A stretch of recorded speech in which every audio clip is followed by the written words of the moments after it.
Hey everyone, so this is Akal, and what I want to talk about really briefly is something called the bandhas or the locks. There's three major locks, and then I would say there's other small locks as well. So you have root lock, diaphragm lock, and neck lock. And I'll show you a depiction of these in a moment. But then there's kind of like little sub locks too, which would be like what you do with your tongue and how you're rolling your eyes up. That also behaves like a lock. Now, what's most interesting about the locks is I could go through all the sort of esoteric meanings of these things, and many of you watching this video will glaze over just being like, whatever. The reality is that the esoteric aspect of these locks is, well, not going to say it's unimportant, but the reality is that what's happening when you work these locks is much more obvious, and it's much more basic. And what I mean by basic is, the idea here is, well, there's a term that I learned when I was studying biomechanics in college, which is this idea that they call the rebound effect, which is in order for a person to elevate, in the case of biomechanics, we're talking about somebody physically jumping, they need to have something solid to push off on in order to elevate. And that something solid is the ground itself. So this idea of grounding to me has always been really interesting, because I always think about there's multiple levels of grounding. You sort of have like, I'm grounded in life and I'm taking care of everything that needs to be taken care of. I'm handling my bills and my responsibilities and taking care of my kids, whatever it is that you're responsible for. So that's a form of being grounded. Another form of being grounded would be like connecting to the body. And then there's the third form of being grounded, which is to literally put your feet on the planet, or the hands, or your skin contact with the planet in general. So now this level of grounding that I'm talking about here when you're applying the bandhas is actually in reference to the idea of connecting to the body. So the rebound effect, again, the idea is to push off on something solid in order to elevate. You need to push off on the ground in order to jump. So that also translates energetically. So when we ground into the body, we start connecting to the body, and the bandhas are a powerful way of connecting to the body.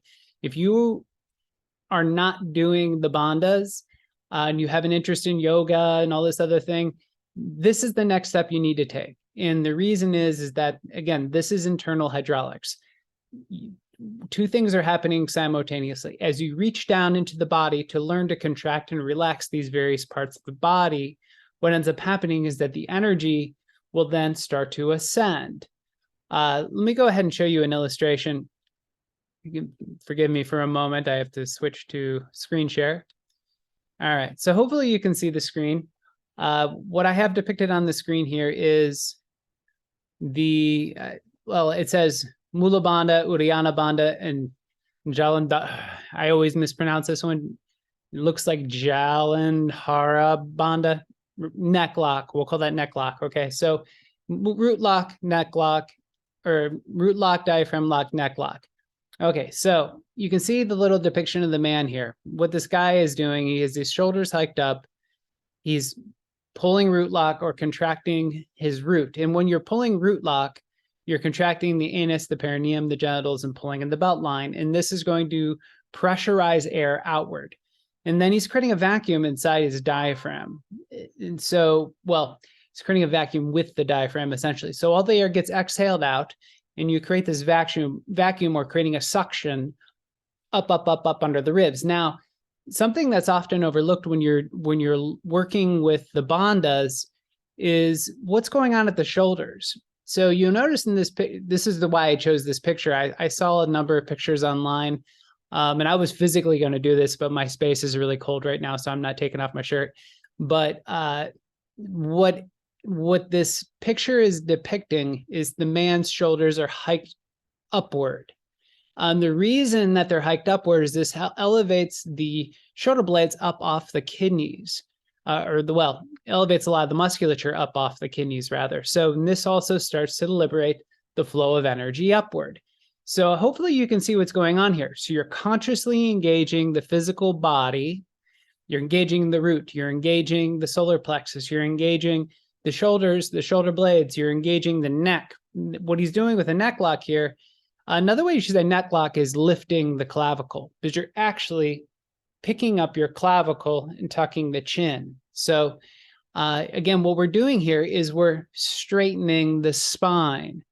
A couple things that this picture is not depicting, which isn't so obvious, which are the two poles that we're aligning to. So in order for all these locks to be really, really effective, you can't have a compressed posture. So in other words, you need to be anchored. And so this idea of anchoring is the perineum specifically is what we want to talk about. So the perineum being most directly related to the root, what you want to do is push your perineum down into what's solid beneath you before you start to pull the locks. So you anchor that root, anchor that perineum. And then, like I said, the other thing you want to do is you want to do the neck lock next. So meaning you're aligning the crown of your head with whatever light you perceive above your head. So again, when I close my eyes above my head, I can kind of perceive a light. And what I'm doing is I'm aligning my crown to that light above the head. And again, what's happening here is that my clavicle is lifting and the neck is essentially elongating. So you can see with the picture here, the neck elongates, the clavicle's lifted, and he's got the root lock, the diaphragm lock, and that neck lock all pulled. Now, so that's basically what mahabanda is. Now, there's a couple other nuances. There are videos I've described in the past, which I'll have linked down below this video, which describe how to apply this particular exercise during orgasm. The reason why this practice works during orgasm, not this specific practice, I have kind of a quickie version of mahabanda, which Montauk Chi, I believe, calls it the big draw. Body Electric, the Body Electric school, which deals with sexual energy, also calls it the big draw. So the idea there is this idea that they're tightening up the entire body in order to do what? It essentially gathers all this orgasmic energy, which is ready to explode outward, particularly if you're a man, because men are explosive. Look at the shape of the genitals. The genitals point out. So that's the direction the energy also goes, is out. So what ends up happening here is when you're pulling mahabanda at the moment of orgasm, you're gathering this energy through these contractions. But more than that, you're gathering it through your awareness. And it's your awareness and your intention and your effort and your focus. And I like the word attention. So when I contract a gentle root lock at the moment of orgasm, what's it do? Well, it keeps the energy from being discharged to such a great degree. Now, if I take a sniff of air in, consciously engage my diaphragm. So root lock, sniff of air in, tuck the chin gently, tongue hits the roof of the mouth, roll the eyes up towards the crown. Essentially what I'm doing is I'm gathering my attention, my awareness, my focus. I'm shifting it from an external focus, particularly if I'm engaged in a sexual act. All of a sudden, I'm pulling my awareness back in towards my center through these practices, and all the life force energy then gets condensed into the body's center channel. This is, again, energetic hydraulics, and we're working this energy upward. Now, why is this important? The importance of those locks and those bandhas, and again, when I showed you the previous picture, which is also depicted over here in the corner on this website, the Mula Bandha, Uddiyana Bandha, and neck lock, those three locks, one of the reasons why they're so very important is because not only the energetic hydraulic effect, but they have a way of creating a union with the body, which I mentioned earlier. There's sort of like pathway of grounding back into the body of that rebound effect, in which in order for my energy to elevate, I have to move downward. I go into the body in order for the energy to elevate upward. So the thing about what's depicted here is this is a depiction of mahabanda as it's applied during a yoga practice. So meaning you do your yoga, you do your breath work, and at the end you can pull some of these bandhas because your body is limber and loose at that point and warmed up, and you can start to feel this energetic hydraulics that I described before. Another way you can kind of feel energetic hydraulics is you can take a deep breath in, suction your tongue to the roof of the mouth, roll the eyes up, and then contract your anus. And when you contract your anus, you might feel a pressure up in your head. You might or you might not. I generally do.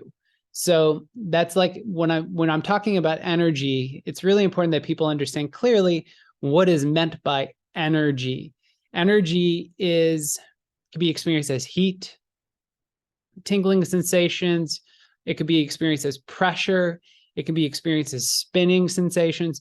Again, there's a lot of different manifestations of energy. So now going back to the importance of the bandhas has to do with these, again, another word I mispronounced. Sorry, it's not my culture.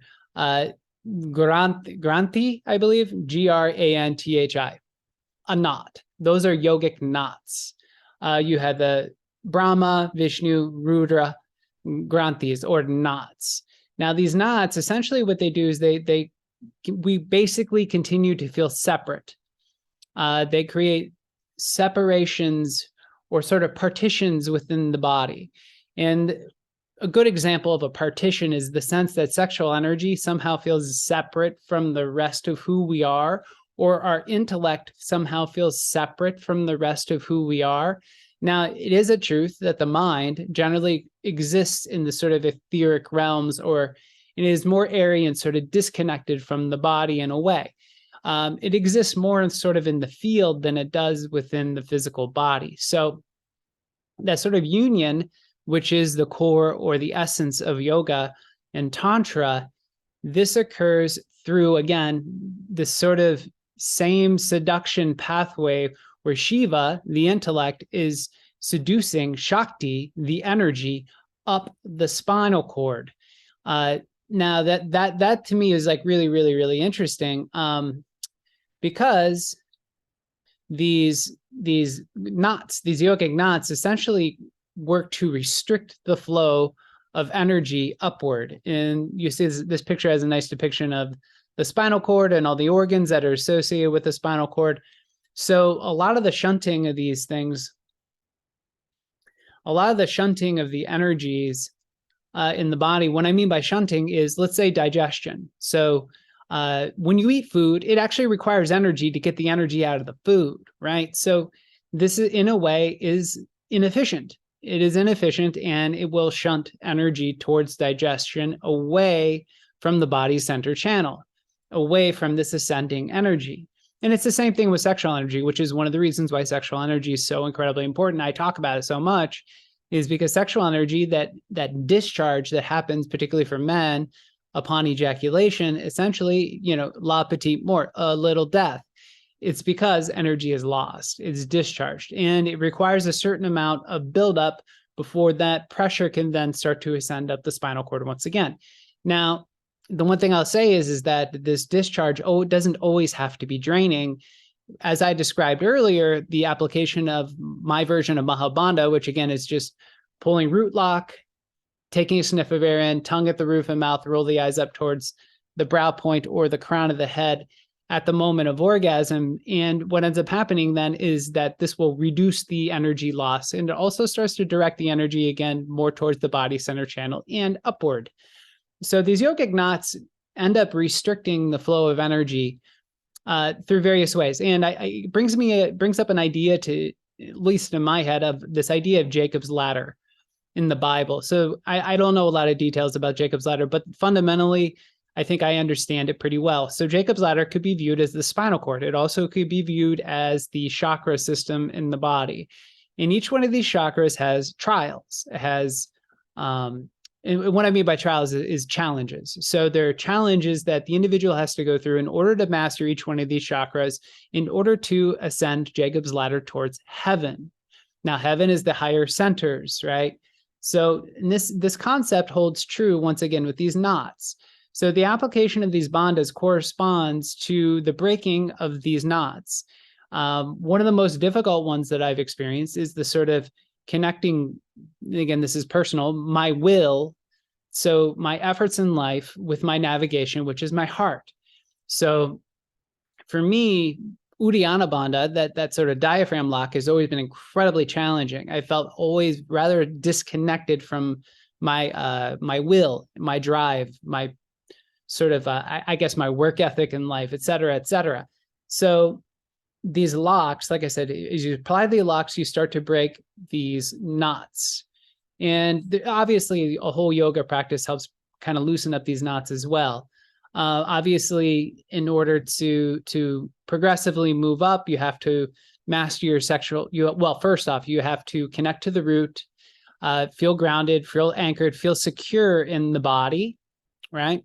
So then you have to master your sexual energy, and this applies to men and women. Although men, I would say, is probably a greater challenge. Although, again, women deal with sexual challenges very much as well. So clearing traumas around sexual energy, things of that nature. Also, not being as wasteful with it, learning to conserve it, learning to transmute it. And this is where the need for what I consider transmutation practices. These knots start to break down as you start to practice transmutation practices, sexual transmutation practices. This lower knot starts to break down and loosen. The hips start to loosen, et cetera, et cetera. So, and again, when you connect to your will, your solar plexus, your drive, your heart is your navigation. And again, the heart is the sort of balance point between the upper three energy centers and the lower three centers. So, and again, we want all these energies to be mixing in a very open and complete kind of way. So there's a lot of work to do here. And so when you're pulling these locks, there's, I would consider there's the physical practice, and then there's the mental, emotional aspect of the clearing, which can occur. So you start to practice these things, and you'll start to notice the mixing of the energies. Now, the mixing of the energies, let me go ahead and stop the screen share here real quick. So as you're mixing these energies, you're sort of ascending up the spinal cord, and you're, how do I say this? So the importance of meditation, right? So if you're just doing practices, if you're just doing the yoga practice, the Tai Chi practice, Qigong, pulling the knots, locks, whatever it may be, one of the things is that it's through these particular practices that we start to release patterns.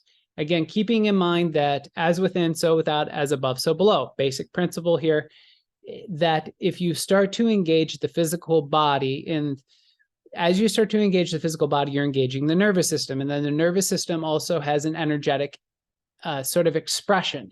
You have to think about this as a bit like, I guess you could say tree rings, right? So tree rings, where the center of the tree ring is the sort of the core of the being. And as you go outward from the tree rings, it becomes, well, at least when it comes to the human experience, it becomes progressively more subtle. But the reality is that the outer ring on the tree ring actually corresponds to the inner ring just the same. It's all one tree, right? So in other words, you start to engage the nervous system through physical effort. Shiva, the intellect, starts to seduce Shakti, the energy, upwards. This energy starts to burn away. Again, Kundalini often associated with fire. Fire purifies, right? So the purification process, the ascension of the energy upward, you start to release pattern. Now, pattern is a lot of what our ego believes it is, which is a collection of the past, right? It's essentially, the ego becomes very much sort of an amalgamation of our past traumas, experiences, positive, negative, doesn't really matter. The reality is that we're learning to witness and connect to our true essence, our true nature, which is presence itself. And that requires, in order for presence itself to be stabilized and the ego to be stabilized, we have to be connected to the body, because it's within the body that energy for life exists. So if you want to get the most out of life, you need to connect to the energy, you need to connect to the body. The bandhas are an amazing way to do this. I think that's all I want to say. I'm just going to be belaboring this. So so if you want to learn how to work the locks, if you want to learn how to work with your sexual energy, if you need coaching, you need guidance with any of these, any psychophysical, spiritual practices, feel free to check out my website down below. My email is listed on my website. You can contact me by email, and we can set up a session and sort of, I can guide you through a progression. I have, various ways we can kind of set up sessions. Anyway, if you need guidance, reach out. Appreciate y'all. Thank you.